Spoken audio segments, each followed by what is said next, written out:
Well, we have dealt with issues connected to skills, competencies, to the creation of an enterprise. We have somehow hinted at the possible entrepreneurial qualities. Now we are deep diving into a different topic, which is again connected to skills, but probably everyone imagines this is one of the most important skills, the ability to innovate, to produce innovation, not only to create innovative products, but also to think in an innovative box. We are talking about that with Jacopo Perfetti. Good afternoon, Jacopo. Hi, everyone. Entrepreneur, the author of books, a professor at the Bocconi University. Tell us about you, about your experience, about the contribution you can bring about today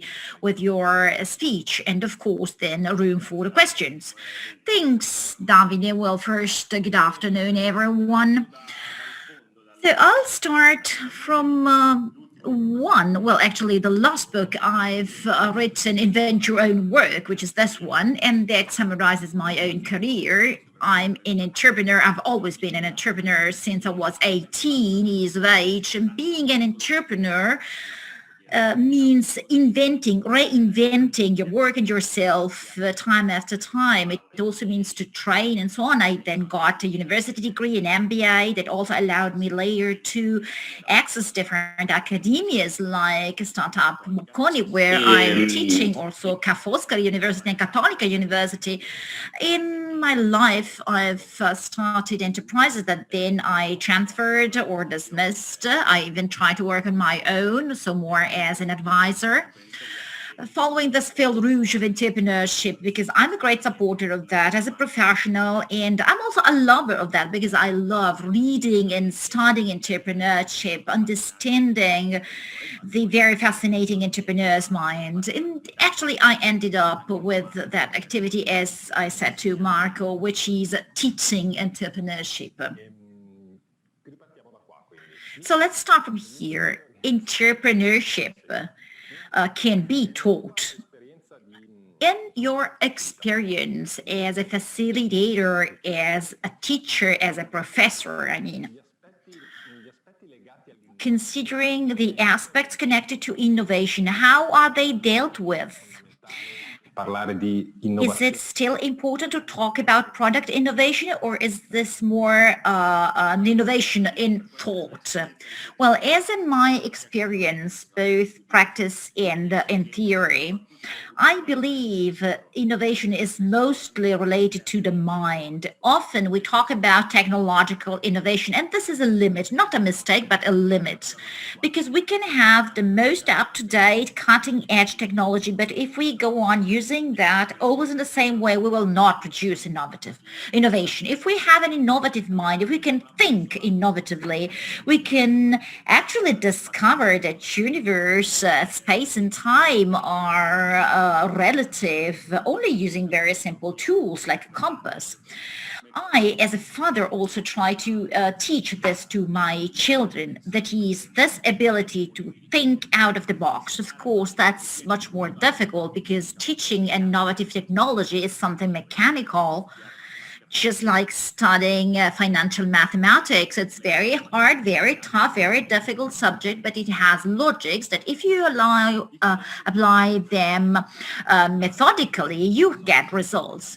It's different to train soft skills connected to mentality, particularly when your mentality is already well trained. And I'm thinking about people aged 35 or 40. That's more complex, but it's necessary. And when it's necessary, we find a way to do that.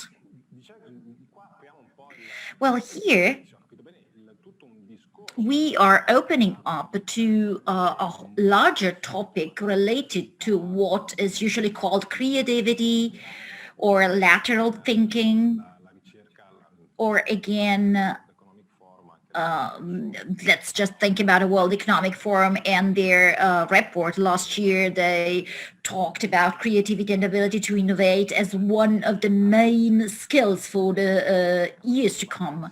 So innovation, innovative thinking, ability to innovate, how does this mirror into creativity? Is it only creativity or something else? Well, unfortunately, the term creativity has taken up an almost superficial meaning throughout the centuries. However, it is the essence of the human being, particularly, and this is quite modern, when the human being has actually to deal with artificial intelligence. I'm a great supporter of creativity applied to all contexts because I think, and here is the difficulty, to teach not only entrepreneurship but actually all subjects. We as human beings, whatever our profession, we are in front of a choice. Either we innovate our profession, our company, ourselves as people, or we will have to leave the market within short.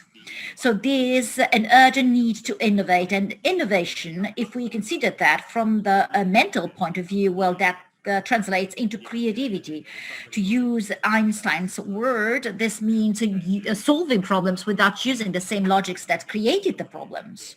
So if we have the ambition to tackle and cope with a problem by trying to solve it using the same logics, the same people, dynamics, tools, and mentality that actually led to that very same problem, then the result cannot change. However, if we try to cope with that from a different point of view in a creative way, thus experimenting, we can solve the problem and actually open up to new opportunities that we could not see before.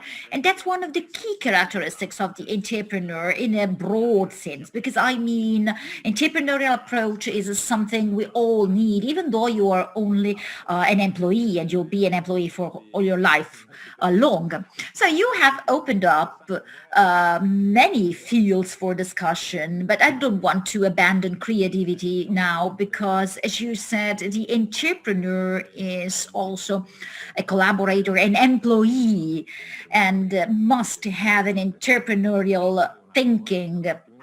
Let's keep that aside for a second, but let's go on with creativity and lateral thinking.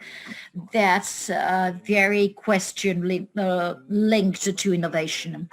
If you had to choose the most important skills and features, well, if we had to talk about innovation as a major component in an entrepreneur, can the entrepreneur do without creativity? Can someone innovate for the entrepreneur, or can the entrepreneur be a facilitator for innovation, or should the entrepreneur have this innovative thinking?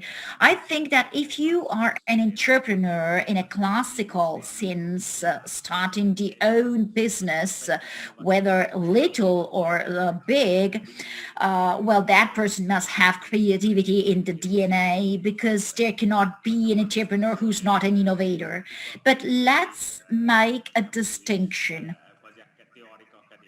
almost a theoretical distinction, the difference between invention and innovation. The invention, the inventor, is quite often not a businessman, not an entrepreneur, because we've heard from Biro to Tesla, many inventors actually created new products that did not exist before, but they could not turn them into an enterprise, into a business. We then have instead many businessmen, entrepreneurs who could innovate something. If you invent something which was non-existent before. So what you do?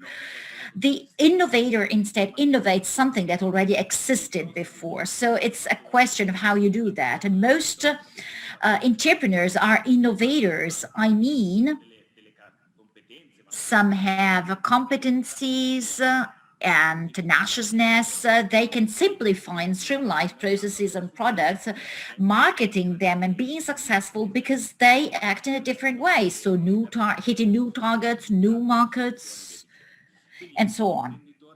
So the entrepreneur is an innovator par excellence. Actually, the problem comes when the entrepreneur stops innovating for a number of reasons. And when does this happen? It happens in situations, which is the way I never suggest to use for starting. And so it is when the entrepreneur immediately transfers a part of the own business to an investor's fund in exchange for important cash. But in that moment, he is somehow denaturated from the own business, the own idea. So he loses the attachment to the own idea. Because at the beginning, we know you have hard work to tackle.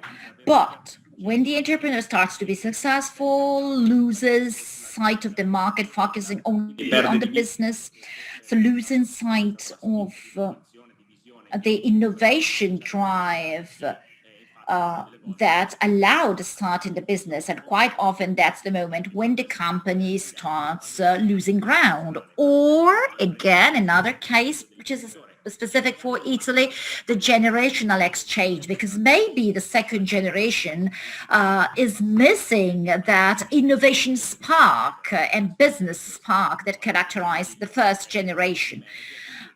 Somehow instead there are children and second generation entrepreneurs that actually are great businessmen, but they do lose that creative spark that they had at the beginning. Well, as you were saying now, quite often generational passage is also a confrontation between an attitude to introduce innovations in the second generation against the mentality of the founder of the business, which is not that in the liking of approaching change. Well, yes, for sure. There are also these cases. I mean, the entrepreneur stops being an entrepreneur in the very moment when he or she sees change not as something enthusiastic, but as something they have to fear. That's the end of the entrepreneur and of entrepreneurial mind. I am trained as an entrepreneur. I have an entrepreneurial approach to life. For me, whether that's professional field or personal life, I love change. And when you have this attitude, well, I mean, entrepreneurship should be taught since the very first year in the elementary school, because it's something that complessa perché sei sempre in movimento, hai un'inquietudine dentro, come dicevamo anche. Life more complex because you are always on the move. As Marco said before, there's a continuous mood roller coaster. It's really like a roller coaster. You go up and down, but on the other side, you're very enthusiastic. You are optimistic towards life and your work, which you can't do without. If we could actually convey this way of acting, of living, of tackling work, well, I believe life would change. I have a quotation of an entrepreneur. I don't remember his name, unfortunately. He used to say, when I'm going to die, I want to look behind my shoulders and say, wow, what a wonderful life I had. What a great adventure. So this is the life of an entrepreneur, a continuous adventure, and you don't know what's going to happen, but you know you'll do with that. So in short, the entrepreneur lives well in change. Yes, for sure. I have two questions that have come from the chat. You first talked about the ability in thinking in an innovative way, and quite often there's intuition in it, and not so many facts and evidence. However, my intuition is not enough for my investors. So how can I do that? They want proof of concept. Well, I give you a double answer. One, how I think of that, and second, how you have to behave with your investors. So what I think is, what is beautiful of being an entrepreneur today is that years and years of strategies have been put aside because currently experimenting is more valuable than forecasting. We can actually actualize cash flows for 10 years, make strategic forecasts over the next 10 years, okay, but you need to experiment. And as we said before, um, uh, think about MDT startup, all these theories that can be taught or you can read a startup book, and these strategies are very easy. But implementing experimentation processes, providing tangible results, you can make your decisions on. To demonstrate this and hence to bring something to your potential investors to support your theory, well, just think that Coca-Cola company, of course, which is definitely not a startup, replaced their chief marketing officer with a chief growth officer that is somehow in charge of experimentation within the company aimed at growth. Not by chance, if you recently saw Coca-Cola, they have only made one thing all over their history. Now we have 20 different variants of Coca-Cola, but in such a complex context to foresee, the only thing you can do is to go with experimentation on the market. This is what technology also allows you to do. This is what I think. But what I've always done with the investors, and by investors I mean whoever I have tried to sell my ideas to, also Feltrinelli publishers with whom I published my own book. I do not usually explain. I try to show. What does this mean? It means that when you go to an entrepreneur who wants some figures, of course, I hope I go forward, so not immediately, but with a minimum track record, so that maybe if I need an app to be funded or any other project, I hope to go there with a prototype, even very a real draft, but just to show that, because imaging the investors, but also advisors like me who have a look at 10, 20 business plans throughout 1 week, they cannot immediately understand what you are selling. So showing is important, showing. Like I have 3 customers, they are value 0, but they show you what I have in my mind, because it is very difficult to convey what you have in your mind, which is very clear in your mind, to the person who's in front of you, but who's not inside your mind, and who finds it difficult to understand. So the best way is to show. One more question again from the chat. I believe from Franco Confalonieri, a business plan university teacher and a professional. I believe that entrepreneurship can be taught only under some aspects and not as a whole. You are born entrepreneur. Developing and refining techniques come only on fertile ground. So this is important, but not the only thing. It is important to have credibility and innovative ideas. Do you agree? Well, not really. I have also interviewed for my book and for my passion. So I interviewed entrepreneurs who, till they were 40 or 50, they would have never thought they could be entrepreneurs. They had always been employed. Then what happened? A need came up. They were not feeling fine in their professional context. They were fired, any other reason, and they had to be entrepreneurs by force. And there they discovered to be talented for entrepreneurship. So my suggestion, my recommendation also to put yourself a test is just limit yourself. So you are in the need of becoming an entrepreneur. As for my story and all the stories I've heard or read about, if you are in this situation, if you must become an entrepreneur, you do that, you become that. Why? Because this is a question of survival. Hence, when you are put into the corner, a number of mental blocks you have disappear, just vanish away. This is the essence of humanity. Human beings have survived throughout millions of years, right, thanks to that. This is what I like to call the adaptability ratio, which is the real soft skill everyone must have nowadays, even more than the QI. What's this adaptability adaptability ratio. It's our ability to react to an event, turning it into an opportunity and reinventing ourselves as professionals or as people.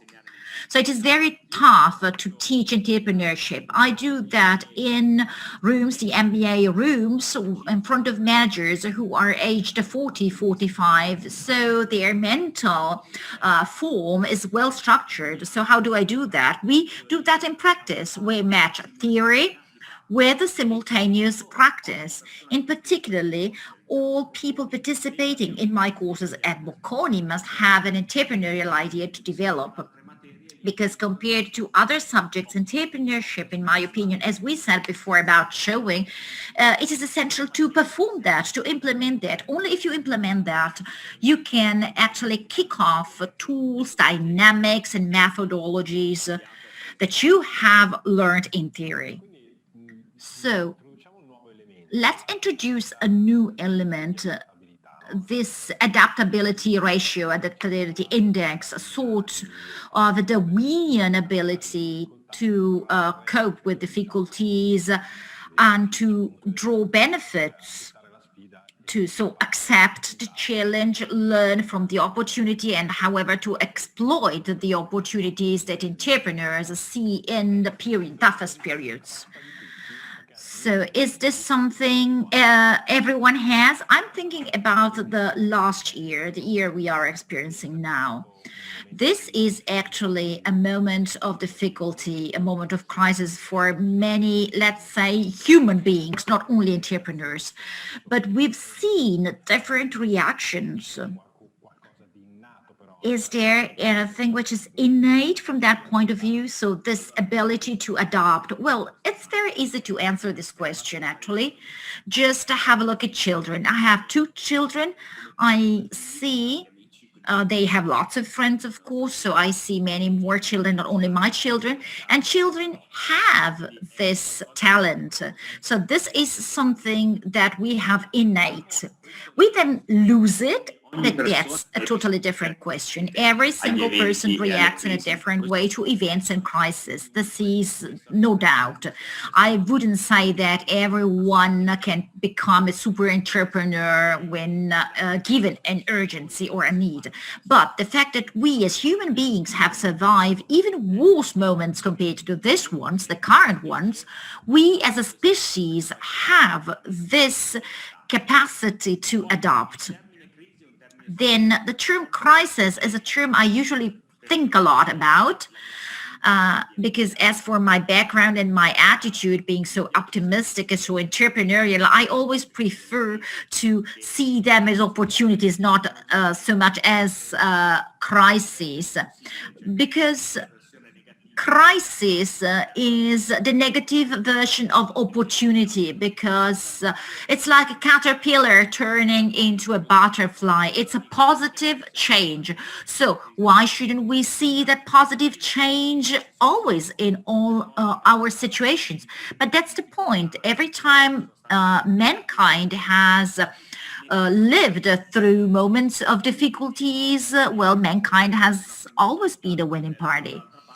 So there can be, okay, a first time as everywhere, but since we have this ability, which is innate, in my opinion, to learn very quickly, and this is what actually allowed us to be who we are within our planet's ecosystem, I am pretty confident that we can learn and hence become better people after the more or less negative events we are experiencing.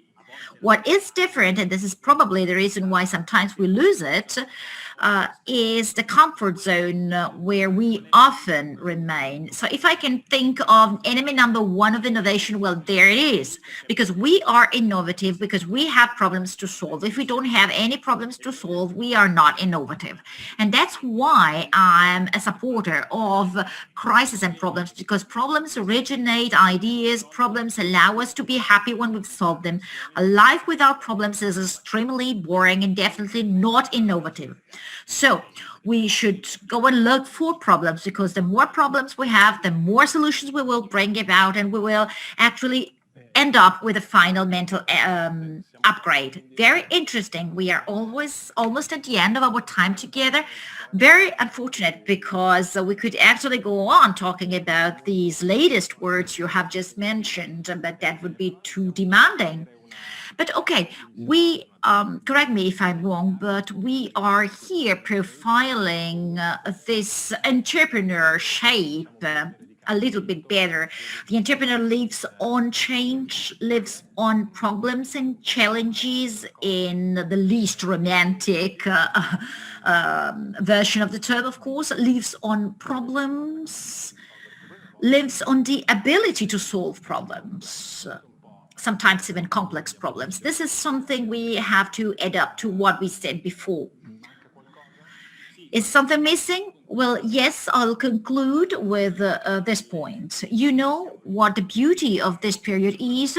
Once we had an alternative, I mean, what shall I do now? I've got a university degree, so shall I go for the long road? So I'll sit at the desk and, of course, stay here until I turn 65 or 70, and then I'll retire and live the rest of my life in calmness. Or shall I become an entrepreneur? Well, now the traditional career is shorter and shorter, so why not? Why not being an entrepreneur? Because actually that instability and on one side, and those certainties that, let's say, the more traditional career gave are lagging behind. So it's actually worth to do by oneself or to change continuously, because I myself have changed several jobs, but what I'm looking for is dynamism and flexibility, because I see that this is what the market is offering, whatever direction you decide to go for as a professional. Don't tell me, because when I started studying, my parents actually told me, yes, okay, go on and study and then you'll find a permanent job. Luckily, I've never been like that. So we have one more question, 4 minutes. Yes, one more question from the chat. Can you give us a practical suggestion? When you say showing the possible results, what do you suggest doing in these meetings that are always video calls, animated presentations, or are you using any special tools? Well, if I have to use a tool, Però, ripeto, se I c'è la use a simple possibilità, presentation, but if I've got a possibility, and 9 times out of 10 you have it, to have a small prototype to show so that the person on the other side of your camera can use that, much better. How to do that in practice? If you go on jacopoperfetti.com/tools, TOOLS, I have collected over 200 tools, and there's a real mock-up section where you find many tools. Many of them are free, that can help you realize prototypes of the idea you have in mind. One more reference, if you want, I've got a newsletter, which is again jacopoperfetti.com/newsletter. Every week I provide suggestions on how to innovate yourself. I provide tools to do this activity, to perform this activity. Also because, okay, I can tell you something now, but in 1 month, the situation may be different. If we have a field rouge connecting us, I can keep you posted. Very last question. Why becoming an entrepreneur? Well, that's the most beautiful job on earth. Well, without joking, being an entrepreneur, even inside a company, not only as a freelancer, as a professional. This is one of the few jobs that help you wake up in the morning thinking, okay, whatever is happening today, well, that's going to depend on me. Rarely you can find that in other contexts, and that's the reason number one, people leave larger companies, even like Google, is to open the own startup, because the emotion you get from your own startup cannot come from any other job. I believe, at least, because I've always been an entrepreneur. I've never worked in a company. But I don't think you have this type of engagement and involvement in other contexts in general, of course, because then there are different types of contexts. Thank you very much, Jacopo. Really, we've closed with this